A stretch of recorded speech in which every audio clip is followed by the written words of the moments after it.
even at relative, parts of the world where historically we have not been that present or that in a way connected, like Latin America or the Pacific, or the Nordics may be a little different.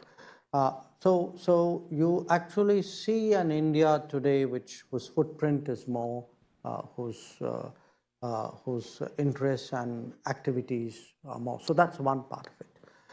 The second is really the structure of the world itself. We have seen, particularly over the last maybe 4 or 5 years, in many ways more openings, more, the nature of world politics has changed. The issues have changed. You could say technology issues, energy issues. So there isn't. I wouldn't be unicausal about it. I think there are a variety of issues which are driving what is clearly a heightened Indian activity, and in a way we are also planning ahead. Today, Prime Minister Modi speaks about planning for the next quarter of a century. So we have a particular Indian term for it, and the goal is really a quarter century from now. We should strive to be a developed country, and now that's the goal at home. But if you look at the consequences of that, I think in that quarter century, it would be logical that we would also seek to be a global power. And if you're going to have global interests and a global footprint, then it takes time to prepare it. You're not going to turn on a switch and suddenly become global. So a lot of what we are trying to do, we are trying to do today's interests, maybe the next decade, but also the next quarter of a century, all at the same time. And what you spoke about, in a way, refers to all of that.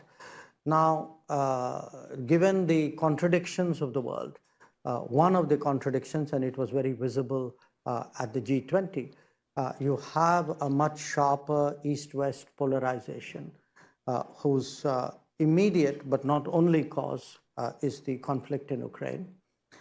You have, particularly because of the COVID, but again, not only because of the COVID, a very deep North-South divide. And I would say we are one of the few countries who have that ability to actually bridge both these issues. So that too is a factor for a lot of the activity that you speak about. Again, it's interesting if you look at the last decade, we have become members of more organizations. The Quad itself after 2008 was revived in 2017. It's been upgraded steadily. It has become at the level of the president in 2021.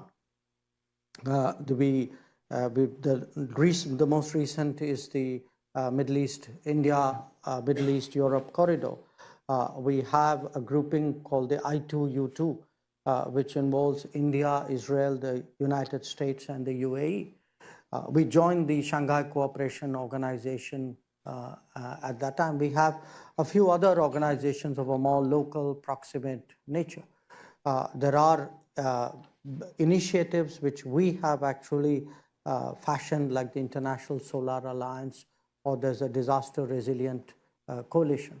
So there are things happening. The world, world politics, international order is changing, and we are very much at the cutting edge of that. And you see yourselves as trying to be positioned as the bridge between the North and the South and the East and the West? To a considerable extent, yes. But in a way, I'm simplifying it because it's not always possible. It's not always desirable to necessarily stay in the middle. There will be issues where you would want to do that. There would be other issues where it may not be feasible to do that. So depending on the issue in question, the positioning would adjust to that. I would say if you take a domain like technology today, it's hard to be in the middle because I think there are sharp choices in the field of technology, but there would be or often but there would be other issues where maybe that's more feasible. By the way, just as a matter of housekeeping, I should have said at the outset that the minister and I are going to have a conversation for about 25 minutes. Then we're going to open it up to both the audience here, and we have about 150 or more people online as well, which will be able to ask questions. Let me turn to China. You served as Indian ambassador from 2013 to 2015, so you know that country well.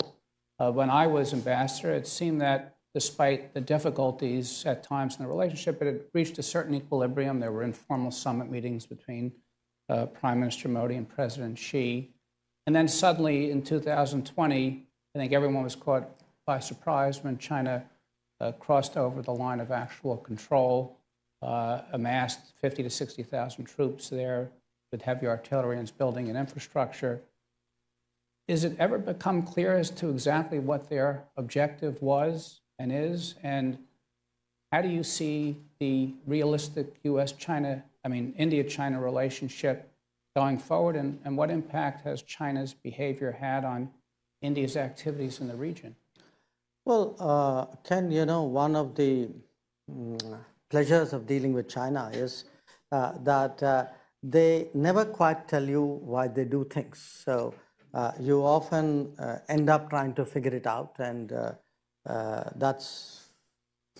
it's always there's a certain ambiguity out there. What had happened, I was ambassador from 2009, immediately after the global financial crisis, till 2013. So I saw the change of guard in China, and then I came to the US after that. Now, it's never been an easy relationship. It's always had its share of problems. It's had a war in 1962. It's had military incidents after that. But after 1975, there's never been a loss. There's never been a combat fatality on the border. 1975 was the last time. In 1988, we in a sense normalized the relationship more when Rajiv Gandhi, who was then the Prime Minister, went to China.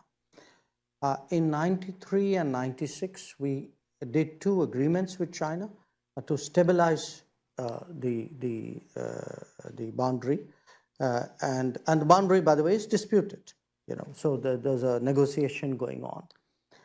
So the line of actual control, it was agreed that neither of us would actually mass troops there, and if we brought more than a certain number of troops, we would inform the other side. So it was pretty explicit the way it was laid out. There have been subsequent agreements after that, one in 2005 and one in 2012. So it was actually, in many ways, a very unique situation because what would happen in the boundary areas is troops on either side would step out from their military bases. They had designated bases where they were. They would do their patrolling, come back to the bases. If they happened to intersect somewhere, there were very clear rules about how they would conduct themselves, and use of firearms was prohibited. So this is how it was from really till 2020. Now, in 2020, when we were in the middle of our COVID lockdown, at that time, China actually had managed to get the first wave of COVID behind them. We saw that Chinese troops in very large numbers were moving towards the line of actual control. And by, normally, I'm guessing now here, that it would have been very difficult when you are in the middle of a COVID lockdown, because our COVID lockdown was complete. I mean, the country, it was like a ghost city or cities. People, the airports were shut down, the railway was shut down. So in the middle of all of that, we actually had to mobilize and counter deploy, which we did. And then we had a situation where we were understandably worried that the troops are now much too close. And we cautioned the Chinese that such a situation could create problems. And sure enough, in the middle of June in 2020, it did. So we had a clash in which 20 of our soldiers died. They claimed that 4 of their soldiers died. So that's one of those things we will never know. But the fact is that since now, during that period, after that, actually, before that, during that, after that, I have been in regular touch with my counterparts. So other colleagues have spoken to their counterparts. At various points of time, the Chinese have given us different explanations. None of them are really tenable. And since then, we have been trying to disengage because both of us have a forward deployment ahead of our regular military bases. We have been partially successful out of whatever, maybe let's say 10 places. We would have resolved 7, 8 of these forward deployments. There are still some we were discussing. But the basic problem, which is a very large number of troops are massed on the border in violation of agreements, continues. Now, what it has done is it has completely, in a way, impacted the relationship because it's very hard to try to be normal with a country which has broken agreements and which has done what it has done. So if you look at the last 3 years, it's a very abnormal state. The contacts have been disrupted. Visits are not taking place. We have, of course, this high level of military tension. It has also impacted the perception of China in India. This perception was not positive in the 1960s and 70s because of the war we had in 62. But we had started to put that behind us when this has happened. So I think there's both an immediate issue as well as a medium-term issue, possibly longer than medium-term issue out there. And if you have really the 2 biggest countries of Asia, of the world, with that degree of tension between them, it has consequences for everybody else. Yeah. By the way, sorry, I had dates for your ambassadorship when you were in the U.S. rather than China. Let me turn to China and Russia. As you know, in February of 2022, Putin and Xi issued a joint statement in which they said their relationship went beyond a traditional alliance and has no limits.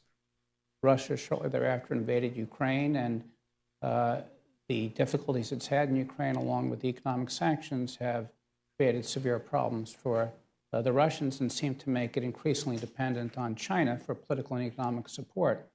What do you see as the realistic future for Russia, and how might this impact New Delhi's relationship with Moscow?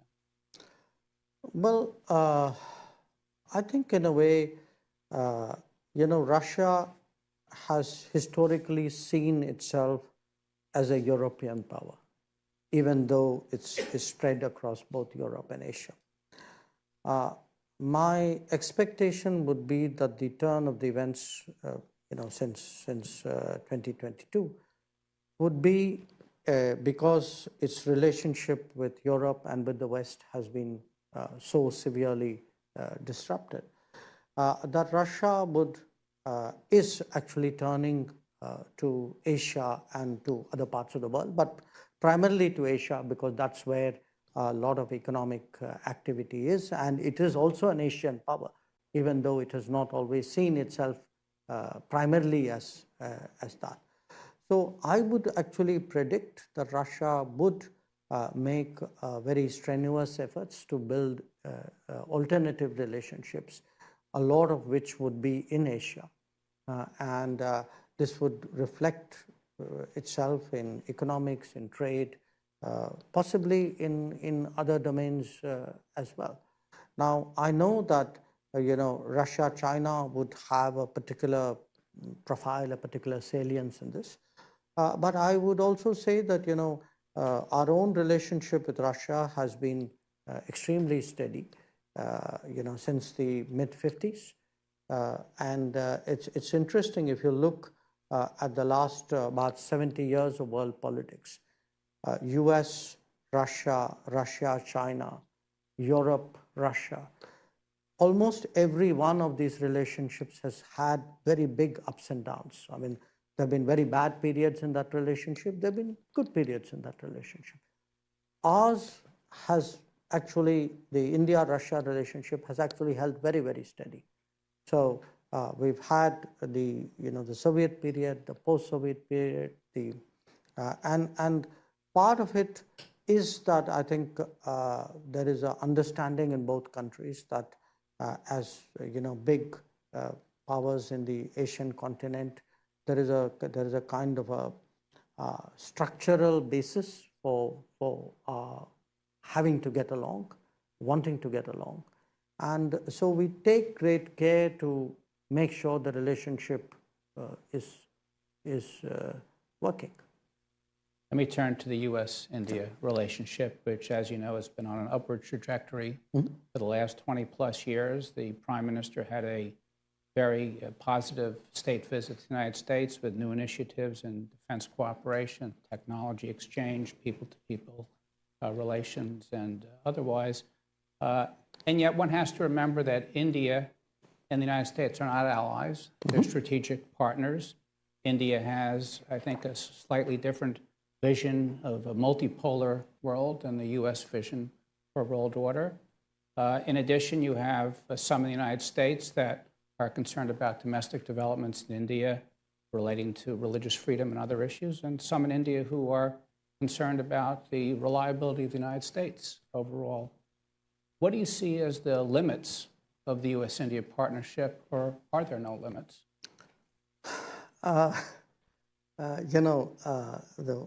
What did you call it? The limitless friendship? Russia limit has no limits.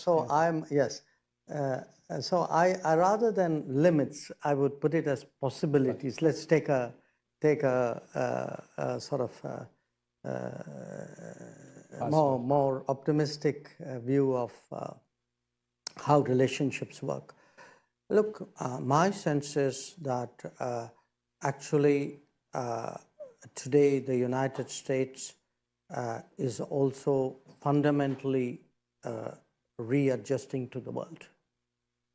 It's doing so partly, part of it is the long-term consequences of Iraq and Afghanistan, and that's one part of it. But I think that's only one part of it.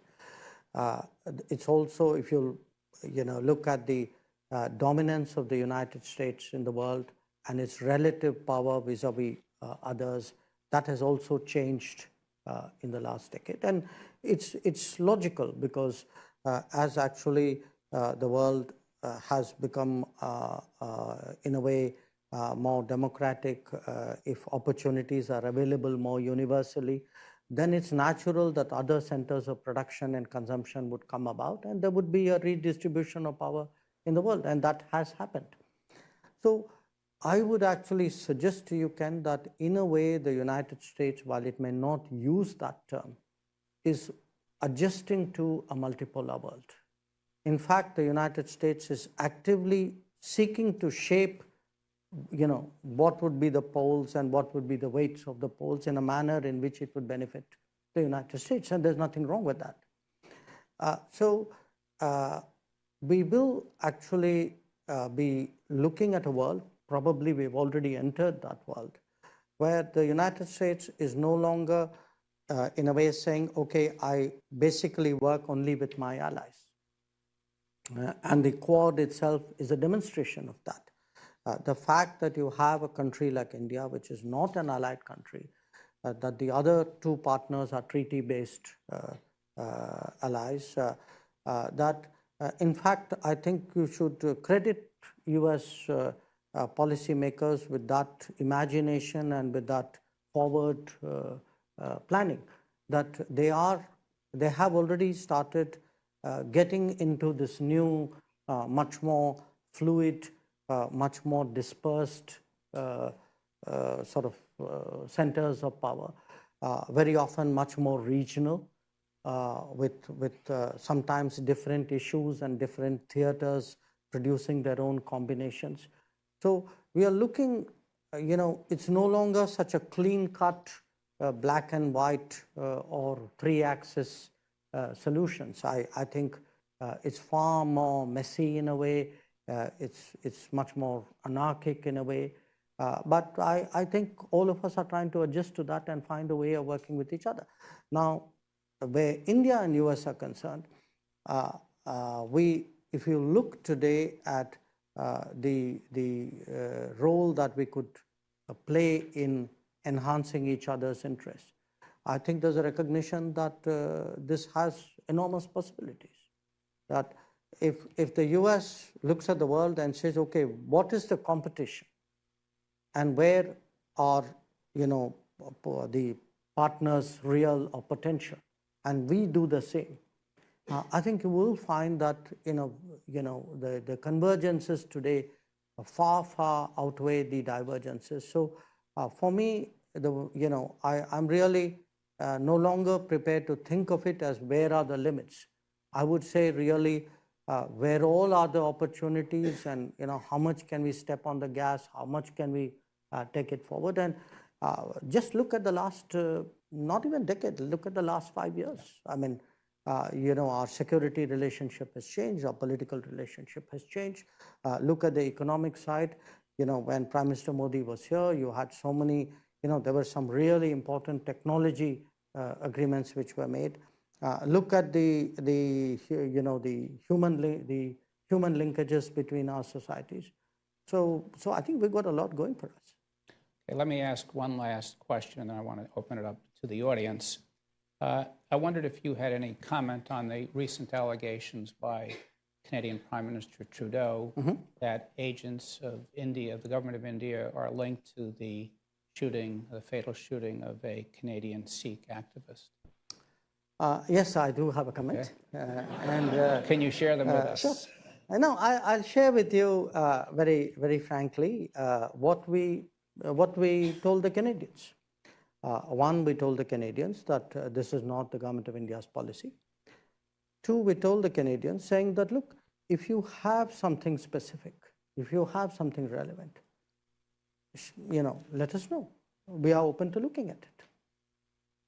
So, but to understand the context of it, in a way, because the picture is not complete without the context in a way, you also have to appreciate, Ken, that in the last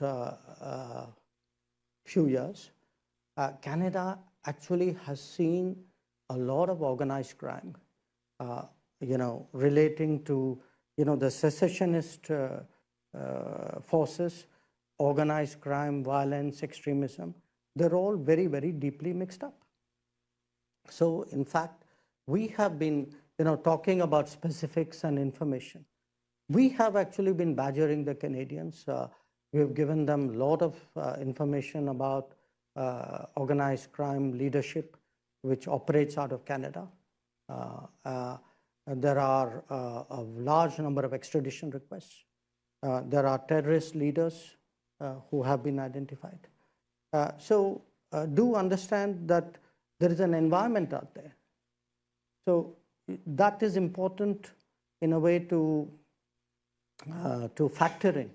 If you have to understand what is going on out there. And our concern is that, it's really been very permissive because of political reasons. So we have a situation where actually our diplomats are threatened, our consulates have been attacked, and often comments are made about, there's interference in our politics. And a lot of this is often justified as saying, well, that's how democracies work. But if there are specific pieces of evidence that they provide, the government of India will cooperate with them in terms of I mean, look, following up. if somebody gives me something specific, it doesn't have to be restricted to Canada, but if there's any incident which, is an issue, and somebody gives me something specific as a government, I would look at it. Of course, I would look at it. Okay, let me open it up to the floor for questions both here and for those online. If you could state your name and affiliation when asked, that would be great. Okay, first, the individual in the back there. Hello, my name is Daniel Block. I am an editor at Foreign Affairs. I actually want to follow up with something you said at an India Today event a while ago. You were asked about India's downgrading in Freedom House and VDem and other democracy scores. And the journalist asked you, quote, how do you see this play itself out in terms of how India is being perceived by the world and these new reports? In your response, you said, quote, it is hypocrisy. I thought you were supposed to ask me a question. I am asking you a question. It is hypocrisy. We have a self-appointed custodians of the world who find it difficult to stomach that someone in India is not looking for their approval, is not willing to play the game they want to play. That doesn't actually answer the journalist's question. So I want to ask you again, are you concerned that perceived democratic backsliding in India is going to undermine its efforts to become a rising power in the world? And by the way, let me just add, this meeting is on the record, so both the questions and the No, answers. I think it answers the question if you would be objective enough to understand it. I think it says very clearly that the people who are writing these reports have a strong bias. Often they distort facts. Many of these reports are actually riddled with inaccuracies. So I put it to you, there's an ideological agenda out there. I don't know why that's hard to understand.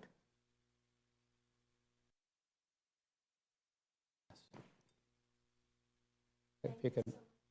Thank you so much for the conversation. It's been very helpful. If you can give us your name and affiliation. Oh, right. My name is Aditi. I work for CNN. My question is just in continuation to the Canada topic that you addressed. What would be your response to the latest reports that have come in where it is said that intelligence was shared amongst the Five Eyes about the assassination is what they're calling it. And the other thing is apparently the FBI has told U.S. Sikh leaders that there are credible threats to them. So just wanted your reaction to that. I'm not part of the Five Eyes. I'm certainly not part of the FBI. So I think you're asking the wrong person. Okay, we have a question online. We'll take our next question from Sharon Tahir Kelly. Okay. Hello, unmute. You may go ahead. Yes. Good afternoon, Mr. Minister. It's good to see you, even virtually. Right. And I'm happy to that you are here at CFR. My question is, looking forward, what would you say are the three top priorities for US-India relations, and globally, if those are different? Thank you. First of all, Shireen, it's good to talk to you. I must tell the rest of the audience that Shireen used to work in the State Department and the White House, and when I was in the US in the 1980s, the Reagan administration, she was a person with whom we worked very closely, and a lot of what we are today taking as a given actually started at that time.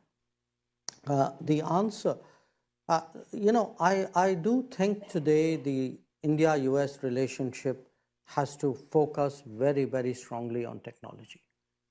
And I say that because in many ways, the balance of power in the world has always been a function of the balance of technology.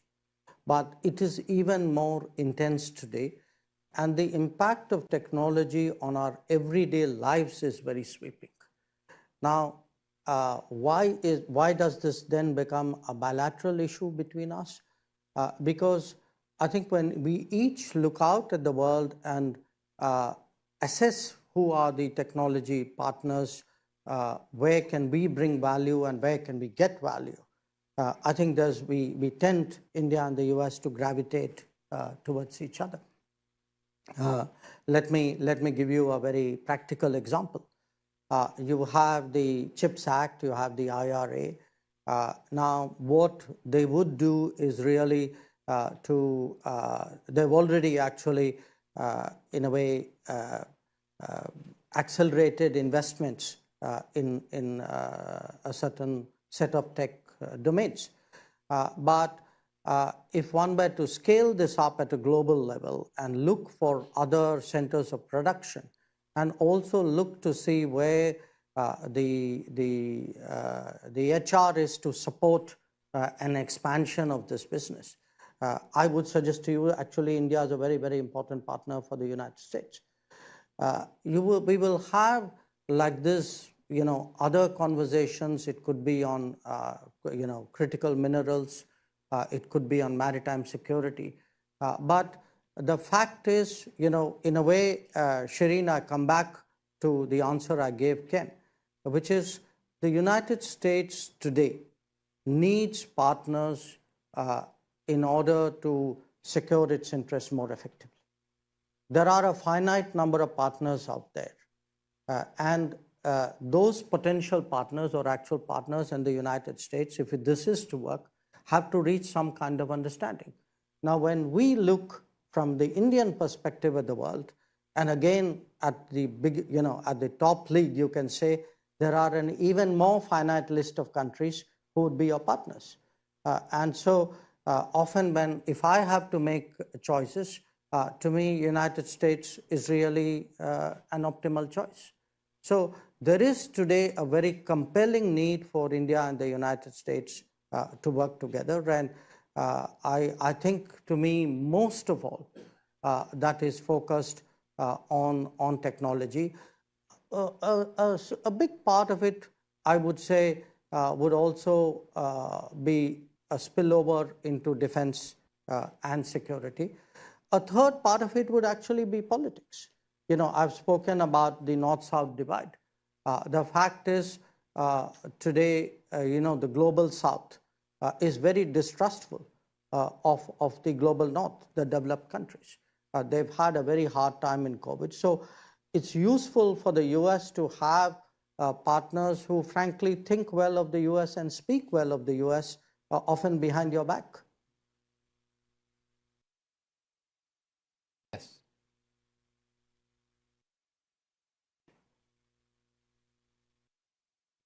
Hi, Naima Raza from New York Magazine. I just wanted to follow up, Minister, with a quick clarification. You're saying you have no evidence, this is related to the Canadian story, which I'm sure you're sick of speaking about. Have the Canadians, there's been reporting that there have been progressive visits from the Canadians to India, including in August. You're saying that you've never familiarized yourself with the documents that were, or no documents have been provided to you by the Canadians that purport to show evidence that Indian officials in Canada were aware of this attack. You have not seen these intercepted. Are you saying the Canadians gave us documents? I'm asking you if the Canadians gave you the intercepted documents. No, look, diplomatic communications. I have said that if somebody gives us specific or relevant information, we're prepared to look at it. So you have not received those intercepted communications from the Canadians? If I had, would I not be looking at it? I'm asking you for a yes or no. I think he's given his answer. And then the other question I was going to ask you. No, I'm not answering a second question. Oh. One question, sorry. Yes, Bob.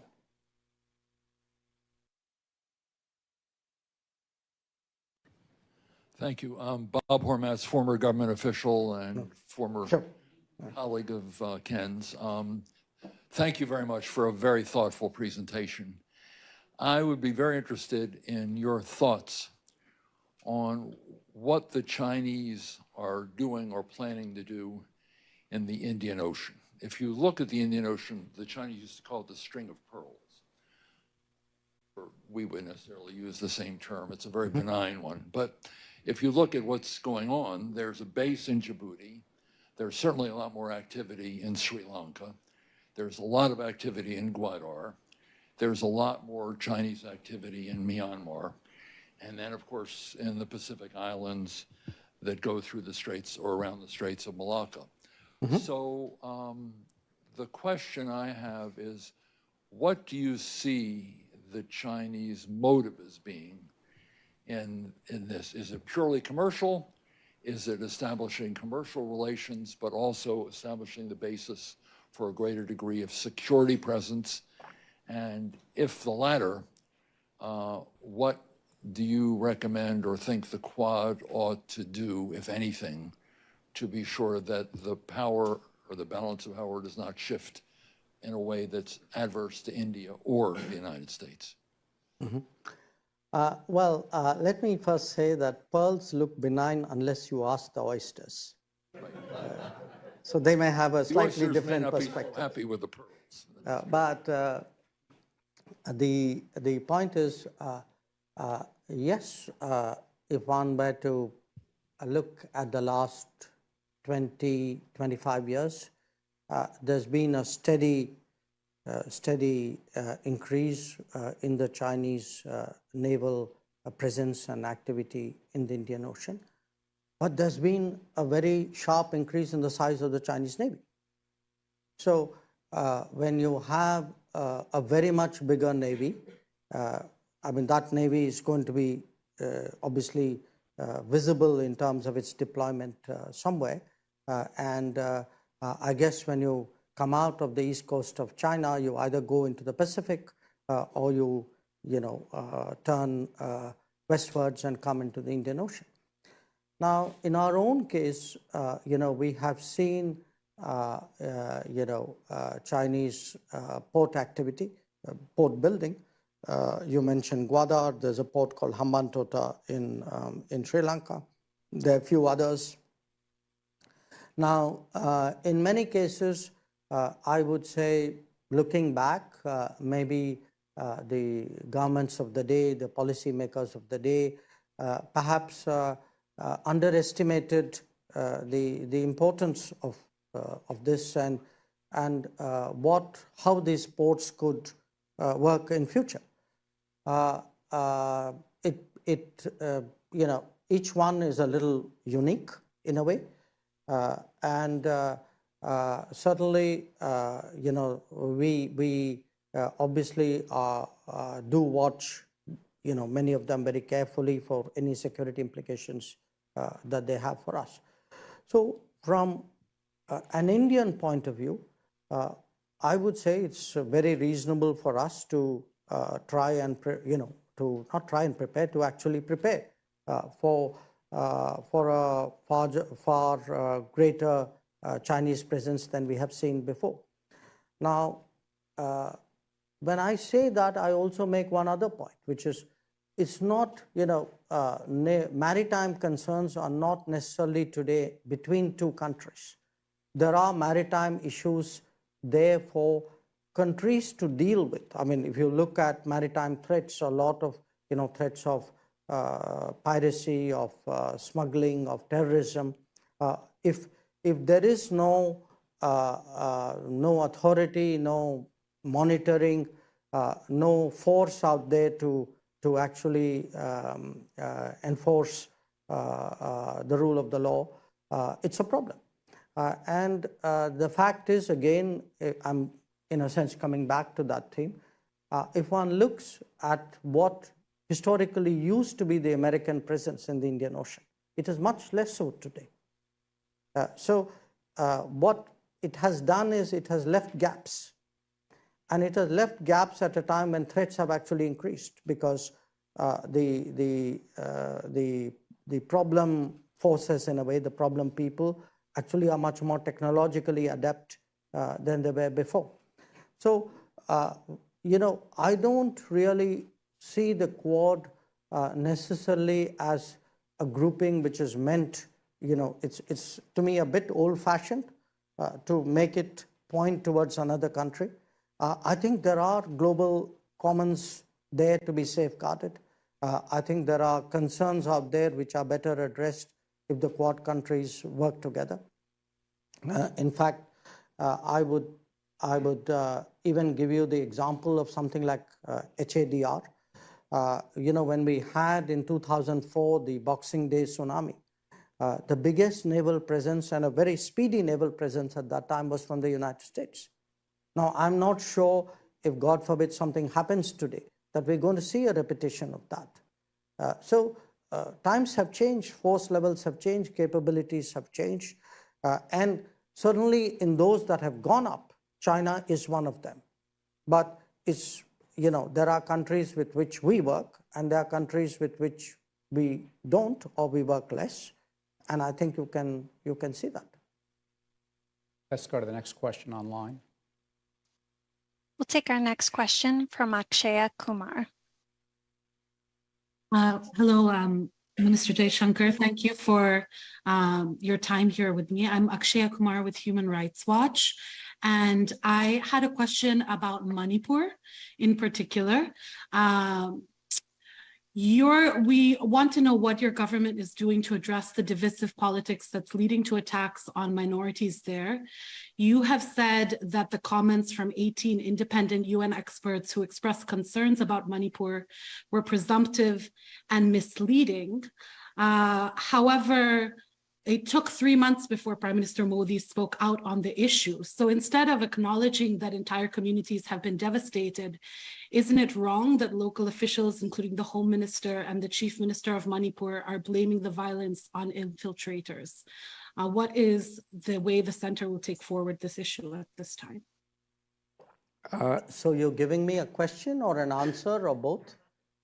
The question is, UN experts have been dismissed by you as being presumptive and not providing the correct information about Manipur. But isn't it the case that local officials have not responded adequately? And in fact, even the Prime Minister took 3 months before speaking out on the rape and parading of women in Manipur. So let me, if you ask me, I think the comment, which wasn't made by me personally, but was, I think, made by a spokesperson, if I understand it right. Was that comment correct? My answer to you would be yes. If you ask me, what is happening today in Manipur, I think one part of the problem in Manipur has been the destabilizing impact of migrants who have come. That's one aspect of it. But there are also tensions which obviously have a long history which precede that. And today, I think the effort is on the part of the state government and the union government to find a way by which, a sense of normalcy returns, that arms which were seized during that period are recovered, that there is an adequate law and order enforcement out there so that incidents of violence don't happen. Okay, questions? Yes. Good to see you, Mr. Minister. Ramakrishna from the Woods Hole Oceanographic Institution. Congratulations on a very successful G20 and what you had done in taking that to the entire country is quite remarkable, something that has never been done before. The question is, given the leadership role that you have played as part of G20, as part of the Global South, one of the big challenges facing the world now is climate change. Mm-hmm. And the divide that you spoke of eloquently is well taken. What is India's role in bridging that? And what further, you talked about the International Solar Alliance, et cetera, but what further things can India do to bring the South and North together? Thank you. Well, we have done the New Delhi G20 summit. We are heading towards the COP28 at the end of November, early December.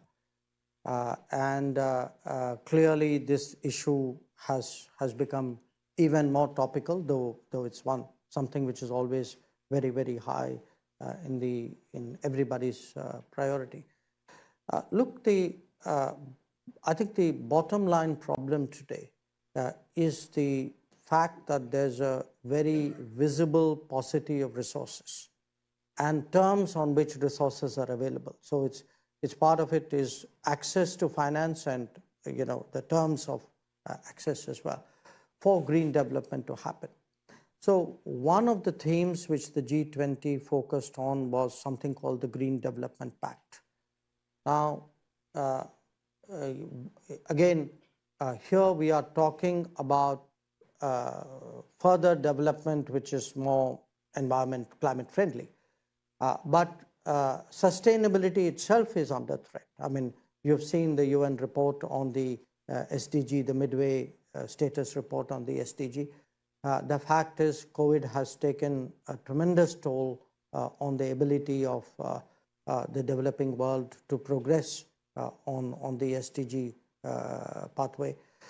So I would say today one of the key issues is how do we generate the resources really to deal with green technology, green development? Because with each passing year, the technology options are growing. There's a lot of things are today viable which they were not even 2, 3, 5 years ago. So in the past, we often had a problem that we didn't have a solution. Today we have a solution. The issue is to scale it up, to spread it out, to make it affordable, and only if it is affordable is it really accessible. So the SDG realization, the Green Development Pact, the reform of international financial institutions, these are all today deeply interconnected. We're not going to get a fix on one without a solution on the other. So a large part of our presidency is actually focused on taking that forward.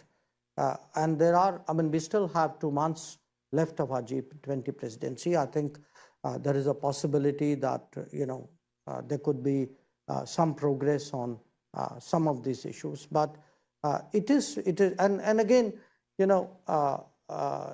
one were to list really the big risks, we've seen what a pandemic can do. We've seen what conflicts can do. Do think about it. How often big climate events are occurring, and what are the globally economic disruptive implications of those climate events? I mean, today when we look at supply chain, you talk about resilient and reliable supply chains. I mean, supply chains have to plan for climate events as well. I think if given there's still a high degree of over concentration of economic production in the world today. So there are some regions which actually, in a way, because they are so central to the global economy, they also represent risks. And part of those risks also emanate from climate. Is there an effort also to use public resources to try to leverage increased private investment in climate initiatives by reducing some of the risks that private investors might otherwise face? I think yes, Ken, but this is one of those situations where the challenge is so big that it's kind of all of the above answers.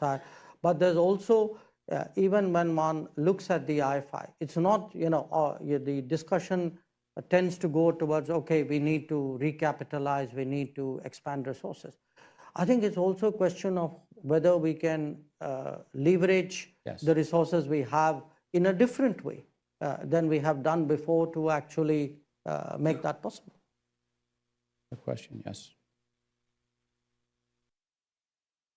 Hi, Manish Walterpuri, Exeter. I really appreciate your comments about a shift to a multipolar world, and I very much agree with that.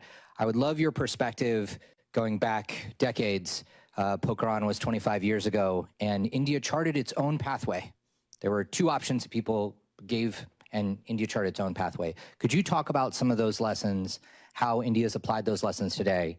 And I'm particularly curious in technology, whether they're talking about artificial intelligence, 5G, any of those areas where India potentially could chart its own pathway in terms of governance and geopolitical power. Thank you. I mean, it's interesting you asked that, because in a way it fits into the multipolar sort of picture that we're talking about. You know, if I were to reflect on the last decade, or not even, I mean, last 3-4 years, many of the challenges that we have faced, actually, we've had to think through the solutions for ourselves. There was no lack of advice, I must tell you, you know. So people did, propose from their own experiences. But I think a country of the scale and complexity of India has to often assess its situation and dig into its own experiences and DNA to come up with the right answers. I can give you very, very different examples in this, an independent pathway. I go back to the COVID period, when the COVID first hit us, frankly, we had virtually no infrastructure really to deal with it. In a way, no part of the world did, but we had even less because our health infrastructure was less developed. And yet, in terms of creating an infrastructure under stress, in terms of pushing for both manufacturing and inventing vaccines in India, using a digital backbone to carry out a mass-scale vaccination exercise, I think was a very unique way of dealing with it. I mean, if you looked at actually our percentage of people vaccinated, the speed at which it was done, and the fact that we actually are a very complex landscape, we would have been a much harder place to vaccinate than a lot of other countries. Now, again, during that period, you had this debate around the world. What do you do with your economy at that time? A lot of countries went in for pump priming. There were countries who actually thought that supporting businesses was one way of mitigating the problem. And probably in their situation, it made sense. Now, we had to actually look at a very basic how do you deal with a very large segment of population for whom actually a lockdown meant not just staying at home. It actually meant a loss of livelihood. It often meant that you didn't have access to food, you didn't have access to even finances, basic finances. And again, we found a way through. I mean, if I now look back on it, in a way, in the last 2 to 3 years, we've actually created a social welfare system. I mean, in India today, we are able to give like the equivalent of food stamps to 800 million people. We are able to put money directly into the banks of 450 million people. We are able to do housing. Really, I mean, in the last few years, about 150 million people have houses, which they didn't have before. And a lot of this is to develop through the embrace of technology answers. Even in telecom. I mean, today we are deploying our own 5G stack. So now there was a time when people said, okay, your 5G options are either China or Europe. Now we have, perhaps to our own surprise, actually proven that we are capable of devising and deploying our own 5G technology. So whether it is development, whether it is security, whether it is choices, policy choices, maybe on climate action, or on food security, on energy. So I think it's important for a country like India to think through for itself. I'm not saying that other people's experiences don't matter. They do. We are also, we are very, very active and open to best practices around the world. We think every day you learn something from somebody. But at the end of the day, we have to think through for ourselves, which means you got to have that mindset. Let me first of all begin by saying it's a real pleasure to be back at CFR, and thank you, Ambassador Froman. Thank you, Ken.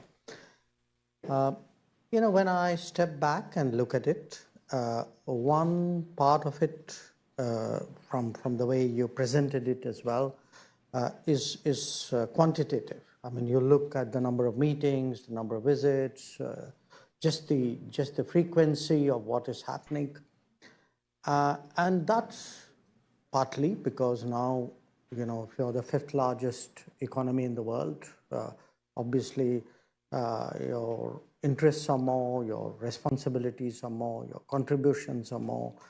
You have many more countries and regions with which you're linked. So one part of it, I would say, really flows from the growth, from the rise of India. So if you look even at relative, parts of the world where historically we have not been that present or that in a way connected, like Latin America or the Pacific, or the Nordics may be a little different. So you actually see an India today whose footprint is more, whose interests and activities are more. So that's one part of it. The second is really the structure of the world itself. We have seen, particularly over the last maybe 4 or 5 years, in many ways more openings, more, the nature of world politics has changed. The issues have changed. You could say technology issues, energy issues. So there isn't. I wouldn't be unicausal about it. I think there are a variety of issues which are driving what is clearly a heightened Indian activity, and in a way we are also planning ahead.